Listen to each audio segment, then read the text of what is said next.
Erie, Pennsylvania isn't the kind of place where you expect something big to happen. It's a small, working-class town tucked along the edge of Lake Erie, the kind of place where people grow up, settle down, and stay put. Nothing flashy, not a lot of crime, not a lot of headlines. And for most of his 46 years, Brian Wells had been part of that quiet. He lived alone, didn't cause trouble, and worked as a delivery driver for a local pizza shop called Mamma Mia's Pizzeria, a little spot tucked between a tanning salon and a gas station. He wasn't the fastest driver or the most talkative guy on staff, but he showed up on time, did his job, and clocked out. That was it. On the afternoon of August 28, 2003, Brian came in for his shift, just like always. He grabbed his tickets, stocked the soda fridge, folded a few boxes. It was a normal day, until a call came in.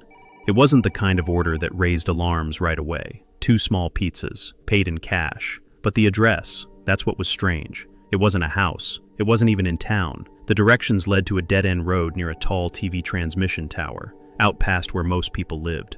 Still, pizza is pizza, and it wasn't the first time someone had asked for delivery somewhere weird.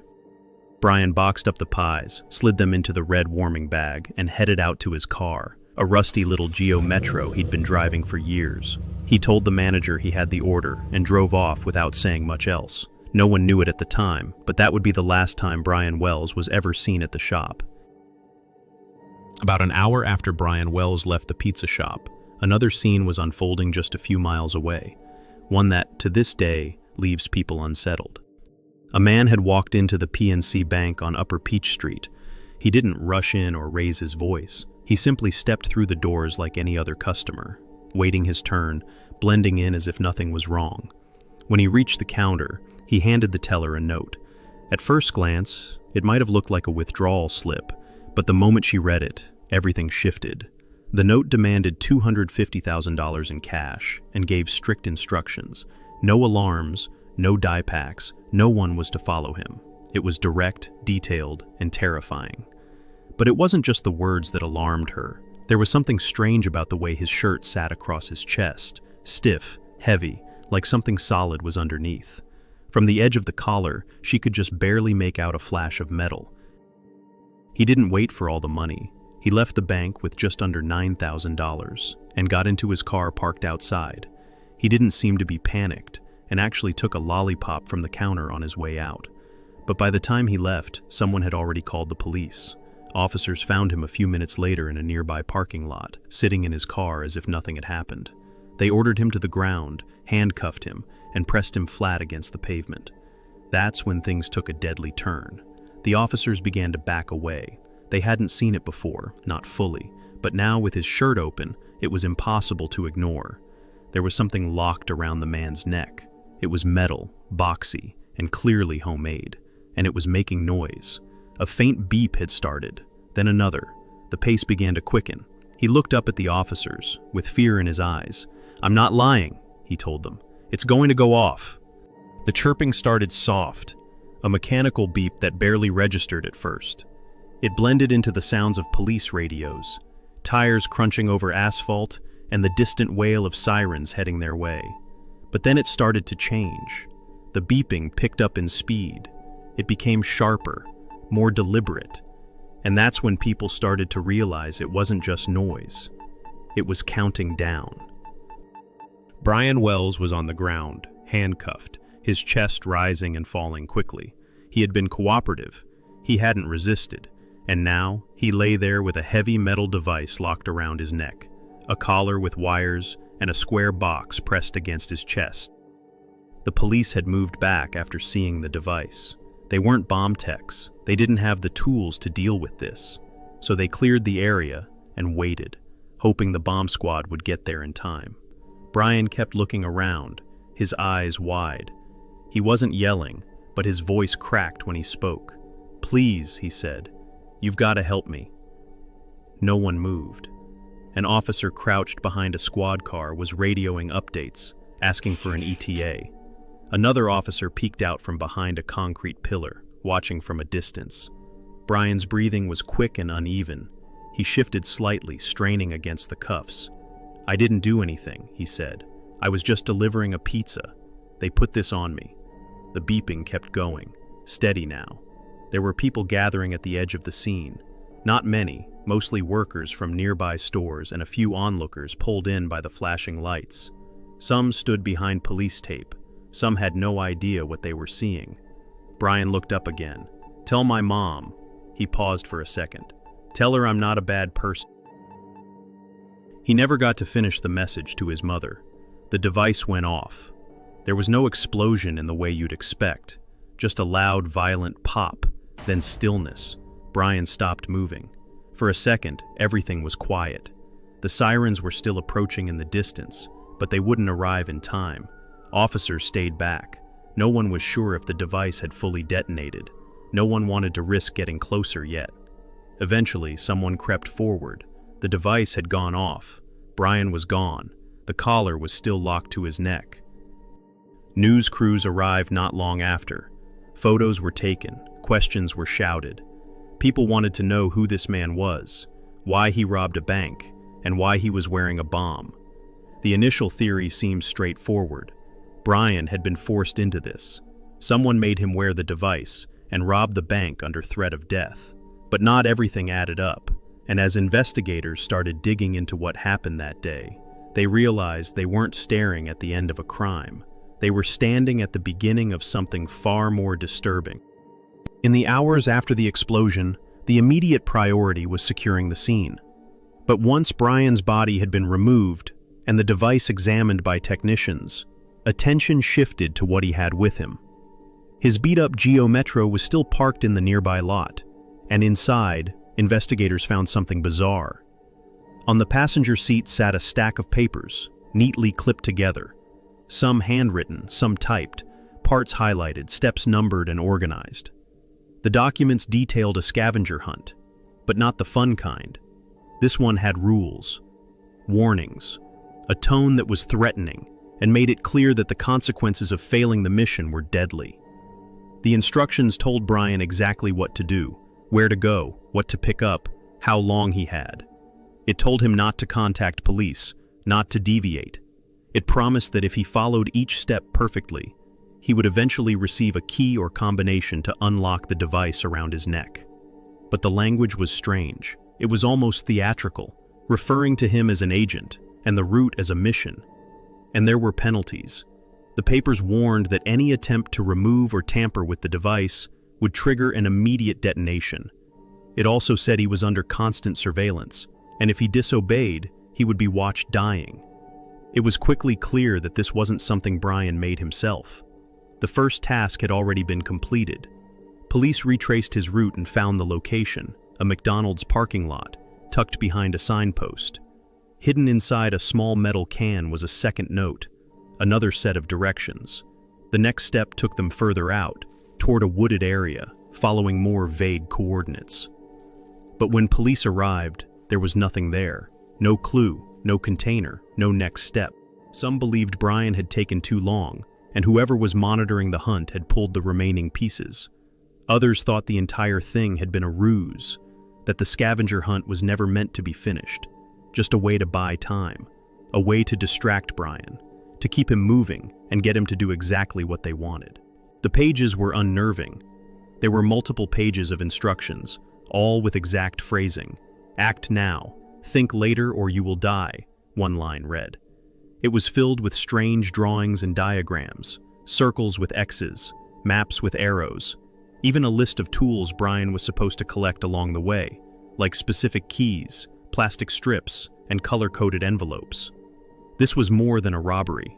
This was something professionally designed and built. Someone had spent serious time creating this puzzle, writing it up, preparing props, hiding clues. It had been staged with intention. But who would go to this much trouble just to rob a bank? And why use Brian? Why a pizza delivery man? In the immediate aftermath of Brian Wells' death, authorities had more questions than answers. The device was gone, the man who wore it was dead, and the rest of the trail, if there even was one, was already going cold. But investigators pressed forward. They had to, not just because of the bizarre nature of the crime, but because there was still a looming question no one could shake. Was this really over? Or was someone else out there, planning another delivery and another bomb? The first step was the autopsy. Brian Wells' cause of death was clear. The bomb collar had detonated with enough force to tear through his chest and kill him almost instantly. But the rest of the findings raised eyebrows. There were no defensive wounds, no evidence he'd been in a struggle, nothing on his body that indicated he had fought back against someone strapping a live device to his neck. Then came the collar itself. What remained of the device was transported carefully and analyzed by specialists. For something that looked homemade, it wasn't messy, it was carefully built. There were decoys inside, false wires, and a layer of booby traps designed to throw off anyone trying to disarm it. Whoever built this hadn't thrown something together quickly. They had taken their time. And then there were the locks, 3 of them. A key lock, a combination lock, and an electronic component that may have been controlled remotely, though no trigger was ever found. It was all part of the same message investigators kept running into. If you try to cheat, you die. Meanwhile, investigators dug into Brian's background. Who was he really? Was he targeted, or had he somehow agreed to this? Brian Wells was 46. He lived alone in a small house just outside Erie. By most accounts, he was quiet and kind. The type of person who didn't make much noise in life, and certainly not in crime. He'd worked at Mamma Mia's pizzeria for years and had never once raised any red flags. No criminal history, no known enemies, not even a missed day of work. But as investigators talked to co-workers and neighbors, strange details started to emerge. Some of his co-workers recalled that Brian had taken a few personal calls at work in the days before the robbery, unusual for him. Others mentioned he had seemed nervous that week, like something was bothering him. Then they found out Brian had made a stop the morning of the incident, before the delivery call came in. He had stopped by a location not tied to his normal route. It wasn't much, but it suggested he may have been meeting someone. Still, even with those threads, the working theory remained. Brian was a hostage, a pawn, a man used to carry out someone else's plan. That is, until a call came in from the FBI field office. Someone recognized the collar design, not the exact device, but the style of it, the way it had been layered. Someone had seen something like this before, years earlier, in a case involving a suspect known for building complex, trap-laden devices. The agents in Erie were stunned. If that lead was real, if this wasn't a one-time killer but someone who had built something like this before, then they weren't just dealing with a bizarre bank robbery. They were chasing a bomb maker. From there, the investigation widened. The scavenger hunt, the strange device, Brian's behavior. None of it fit neatly into a typical robbery case. Investigators weren't just looking for a motive anymore. They were trying to figure out how deep this thing went and how many people might be involved. The delivery location itself, a TV transmission tower at the end of a dirt road, raised questions. It wasn't a home or a business, just an isolated site with no clear reason for a pizza order. So investigators went back to basics: the map, the neighborhoods, the people. They expanded the radius. It wasn't long before they landed on a house off Peach Street. Locals knew it well, not for parties or trouble, but for the man who lived inside, William Rothstein. Eccentric, reclusive, brilliant, but strange. A former shop teacher who could fix just about anything. He had helped police in the past on technical cases, and once even taught at a local high school. Most people agreed on one thing. He was the kind of guy who might build a bomb, just to prove he could. Rothstein lived alone in a large, cluttered house at the end of a gravel driveway. Investigators knocked. He answered calmly, invited them in, and spoke politely. He said he'd heard about the collar bomb case on the news. Terrible story. No, we didn't know Brian Wells. Didn't know anything about a scavenger hunt either. There wasn't enough to hold him, so they left. But something about the interaction stuck with them. Days passed. Then, out of nowhere, Rothstein called the police. The voice on the other end was level, composed, and unsettlingly matter-of-fact. "There's a dead body in my garage," he said. "In the freezer." Detectives arrived immediately. Rothstein greeted them at the door, as casual as ever. He guided them to the garage and pointed toward the white chest freezer near the back wall. Inside, wrapped in a blue tarp and beneath layers of frozen vegetables, was the body of a man. He'd been shot in the back with a shotgun. The name was James Roden. He had been missing for weeks. Rothstein didn't deny his role in the cover-up. He said he didn't kill James. His ex-girlfriend did.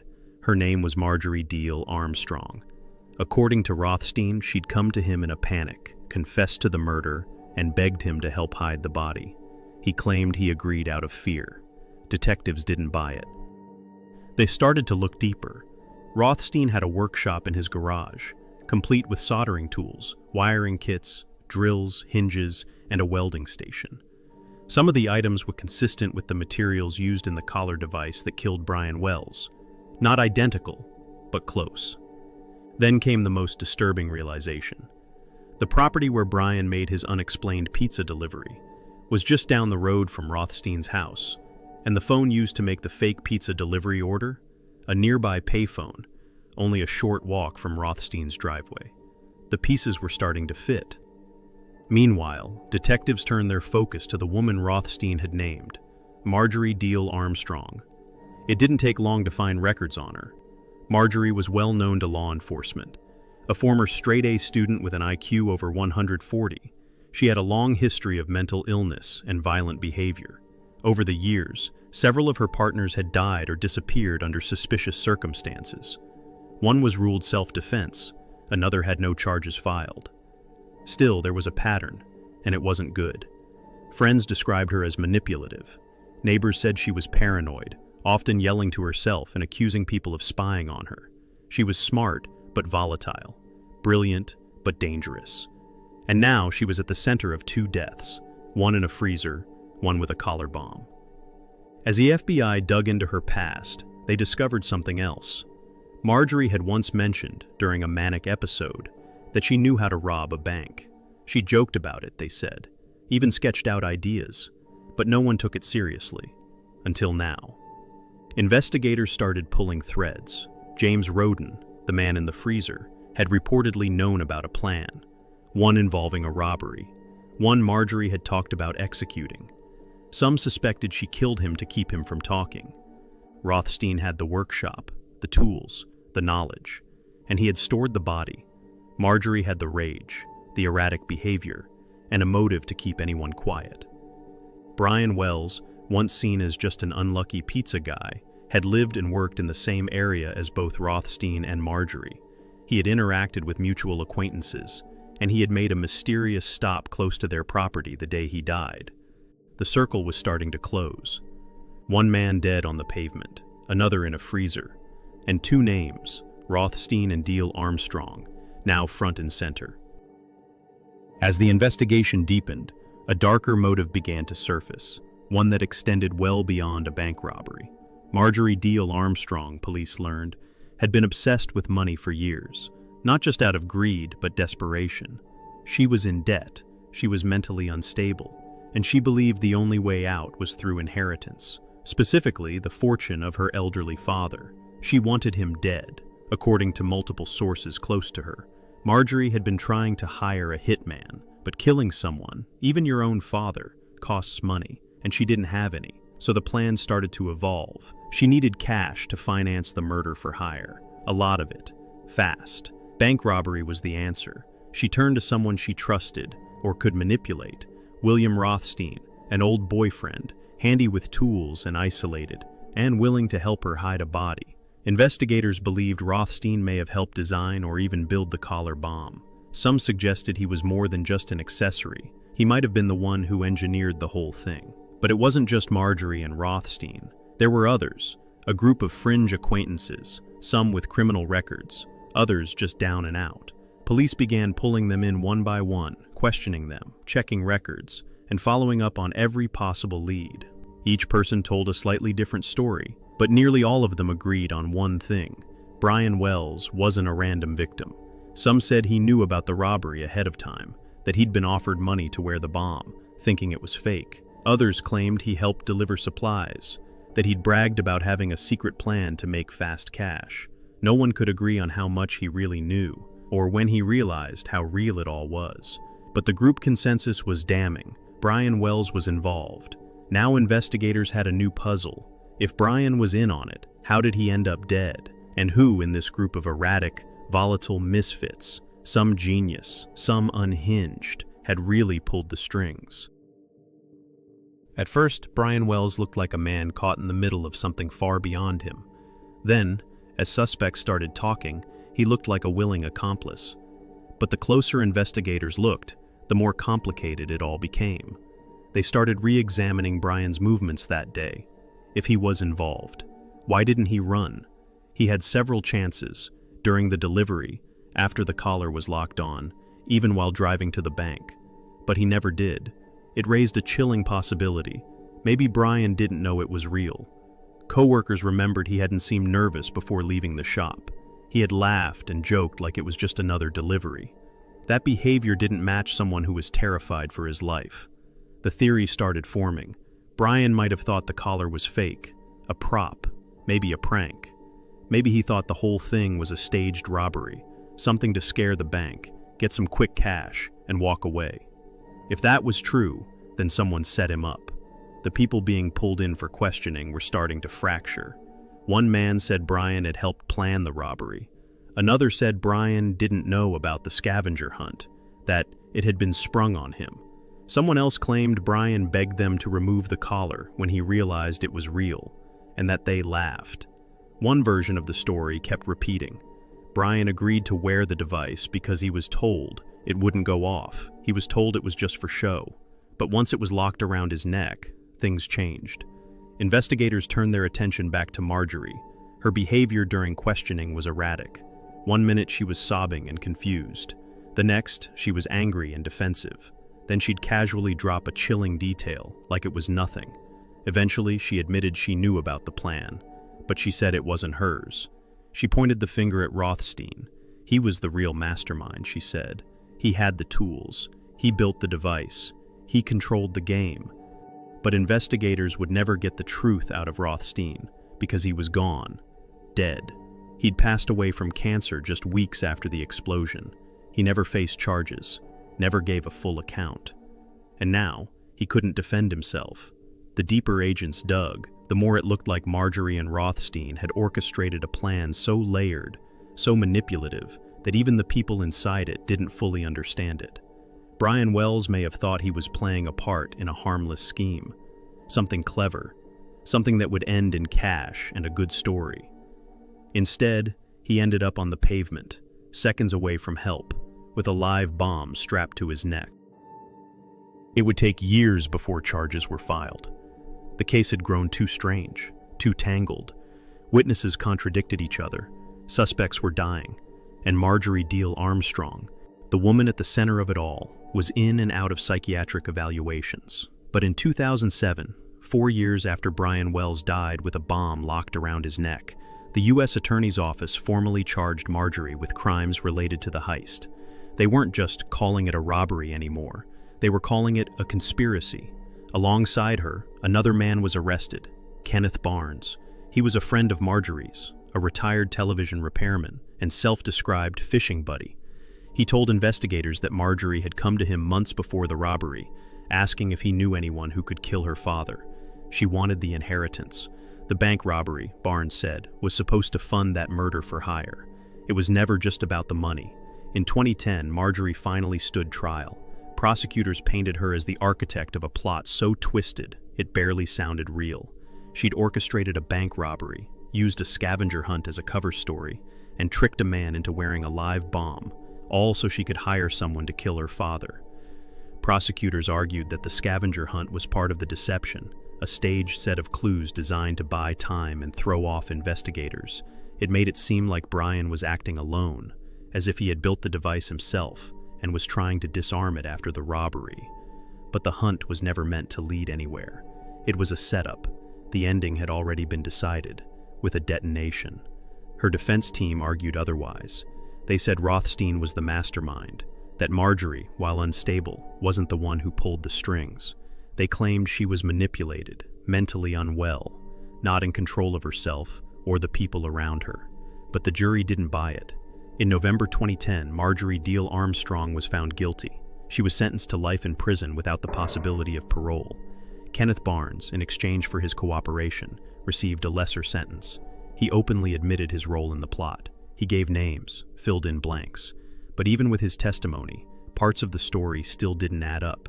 After the verdict, many were left wondering, was Brian Wells truly a victim, or just the first person to get burned by a plan that went off the rails? How much had he known? And if Rothstein really was the mastermind, if he planned it all, built the bomb, and staged the events, then he died before ever facing a single day in court. So maybe Rothstein wasn't the innocent bystander he pretended to be. He told police he was just helping. That Marjorie had come to him in a panic after shooting her boyfriend, James Roden. That he didn't know what else to do, so he stashed the body in his garage freezer and tried to keep it quiet. But that wasn't the full story, because this didn't happen after the collar bomb case. It happened before. Weeks before Brian Wells ever stepped into that bank, Roden was already dead. And Rothstein had been sitting on the secret, literally, while investigators scrambled to make sense of a robbery. He hid the body, got rid of the shotgun. Then he wrote a suicide note. Not because he planned to use it, but to keep in his back pocket. A story to fall back on. A way to make himself look like a man who had been manipulated, overwhelmed, and dragged into something he couldn't control. But investigators didn't buy it. They believed Rothstein knew exactly what he was doing. He told police that Marjorie shot Roden during an argument, that she came to him afterward, desperate for help, and he agreed. But detectives never believed he was caught in the middle. Not for a second. They believed Rothstein had been in control the entire time, that he built the collar bomb, that the scavenger hunt was his design, and that Roden's death wasn't a coincidence. It was a cleanup, because police later learned that Roden knew about the robbery plan, and he didn't want any part of it. He'd threatened to go to the police, and just like that, he became the first loose end. By the time Brian Wells walked into that bank, the people behind this weren't just chasing money. They were covering up a murder. They'd already killed to keep this thing quiet. And they weren't done yet.